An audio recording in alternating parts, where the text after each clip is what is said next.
crew, and welcome to DJ Si's Mixing Tips Part 1. First thing to say is probably the most important, especially if you're going to be scratching, and what I'd say is get a good pair of slip mats. I've got these at home, but you can get, there's plenty of different ones, but try and get the thinnest one possible, because that really helps in a club, especially in a club. You want to get one that has got the least friction possible. And a lot of people say to me sometimes, you know, I've done a set and they can't say, well, how come you didn't do much scratching? Well, basically, when in the club, when it gets really hot and steamy, a lot of condensation gets underneath the slip mat and in between the platter and the slip mat, and you'll find that it doesn't slip at all because it's so wet, and it tends to stop the platter like that, so there's no movement. Basically, you want a slip mat that moves as freely as possible. Okay. I've obviously got Technics here, but there's other decks on the market now, but these are my trusted Technics. I've had these for a long while, and to be honest, I still think they're the best. Mixers, well, I'll leave that up to you to decide, but this is one I've got at home, just a Vestax scratch mixer. It's quite common with scratch DJs. Really nice fader. I mean, I haven't broken it yet, and I've given it some abuse, as you can imagine. So, there we go, that's the basics. Headphones, again, you know, these are the ones I use. These are quite common now as well. Sony ones, just good. In a club they give you a lot of protection against the outside noise, so you can really hear clearly. Sometimes you have to put both set earpieces on so you can hear the track you're queuing up, but these are good. So the most important thing when it comes to mixing really is just, it's all about timing. And if you're into hardcore, you must be, obviously, or you wouldn't be on this website. You know that most hardcore, in fact nearly all dance music, is based on 4/4, which is the time signature, which means that there are 4 beats to every bar. And most dance music is just based on that concept. So generally riffs and patterns and things like that are all in 4, 8, 16 or 32 bar patterns, all multiples of 4 basically. So for instance, and also, just before I say, most hardcore producers are actually DJs as well now, so we tend to make tracks that are easier to mix than perhaps they were back in '92, but I'll do some old school mixing tips on a later edition of this. But let's take this. This is the current Quash release, so a bit of an exclusive, only on dub plate at the moment, but if I give you a rough idea, if you just listen and I'll count through, you'll see, I think on this one we've done 32 bar intro of just beats, and that's basically what you want to be mixing in to the tune that's already playing, so that there's no confusion.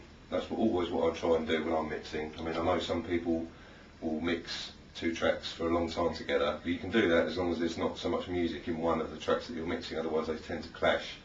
So the key is always trying to get the timing on both tracks, so that when the beats of the intro and the one that you're mixing in finish and the breakdown starts, you finish mix, you faded out the other track.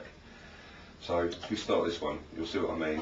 1, 2, 3, 4, 5, 6, 7, 8, 9, 10, 11, 12, 13, 14, 15, 16, 17, 18, 19, 20, 21, 22, 23, 24, 25, 26, 27, 28, 29, 30, 31, 32.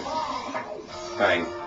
So there's the music coming in on bar 33. So basically you've got 32 bars of just beats, or in that case we've got a vocal over the top, but it's not a tuned vocal, it's just a rap sample, which means there's no, it's not tuned, so if you mix that over another record it won't sound out of place, as long as the other record hasn't got vocals or something at the end of it. So I'd say the first rule of thumb really is to know your records inside out. I try and obviously listen to everything really thoroughly before I DJ at the weekends. Sometimes that's not possible, so sometimes I'll play blind. But like I said, because most hardcore is made by DJs now, they tend to do this sort of thing with the intros, and also at the end you'll find that there's usually beats at the end, or it's calmed down, the actual music is calmed down a bit, so it's not so hectic, so you can mix in something else over the top of it. So on this particular one, you know that we've got 32 bars, so the thing to do, let's find another track. Let's take one of good old Scott Brown's ones. You know that I've been caning this, so you know this one. Come On Evolution. I'll tell you about the intro on this one a bit later, but if I just sort of, the track's that much of the vinyl, so if we just listen to the end of it.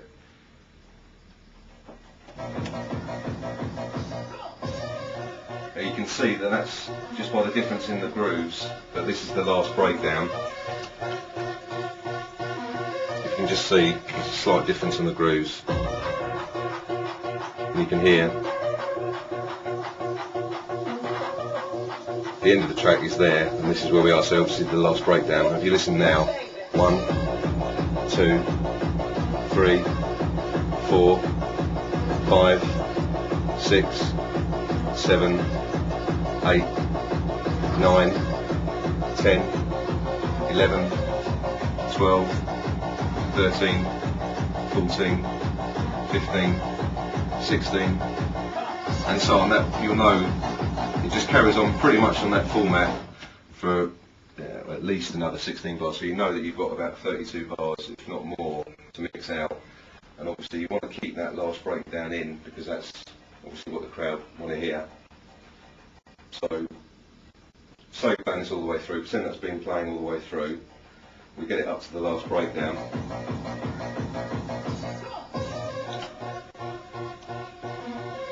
Cue up the other track.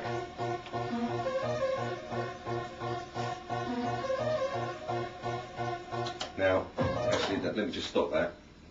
I always, although this is a dub plate, so it's slightly different, what I tend to do, as you can see on this one, is I line up, I'll make a mark where the music comes in on the record. So I can't show you on that one, obviously, because it's a dub plate, so I can't really mark on it. But if I just play the start of this one, so that's where the music comes in, and I always make a mark with a pen or something, so it's in line with a needle. Some people don't do that, but I just tend to, because obviously sometimes when I'm mixing in a club, I'll be scratching right up until the last minute I possibly can before I have to cue up the next record. So it saves a lot of time if you can get the cue point sort of visually, almost without having to hear for it. So basically, say if you put the needle on like that, you could spin it round quickly until it gets to that point every time. See what I mean? So even though you there's no music there, you could spin it round. It's not there. It's not. Oh, there it is.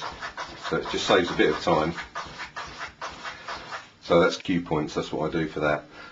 Let's go back to the mix. So we've reached the last breakdown. I've just queued up this one.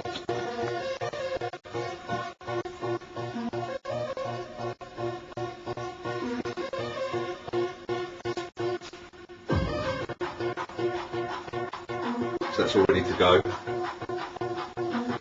This is coming up to the point where you know that there's at least another 32 bars. So here we go.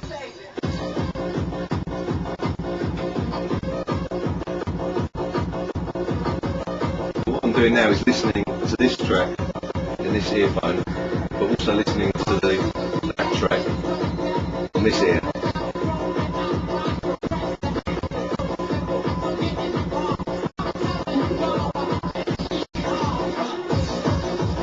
See that both, because they're both based on this 4/4 pattern, they both sound right.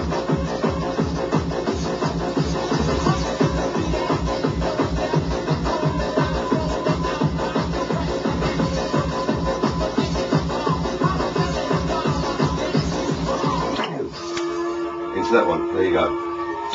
Now when it comes like at the end, I press stop on that one. That's a fairly common thing to do when you're mixing. Other times I might spin it back, or I don't know, do something flash with it, like wind up, or I don't know, whatever. There's loads of things you can do there. Now I did that without showing you how to get it in time. I mean, that's something you're just going to have to, I just sort of picked it up. If you're into dance, you know, I mean, if you're into music, you're going to know about timing. Basically, just make sure that you're listening to the track that you're going to cue up with one earphone, and always keeping an eye, or an ear, as I say, on the rest of the music coming out of the speakers. So I can't really show you too much about how to get it in time. It's just practice, really. But as long as you get the start point, and also always start the track you're going to mix in at the right place.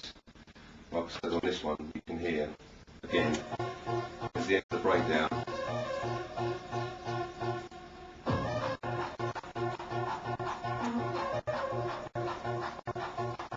So it's all 1, 2, 3, 4.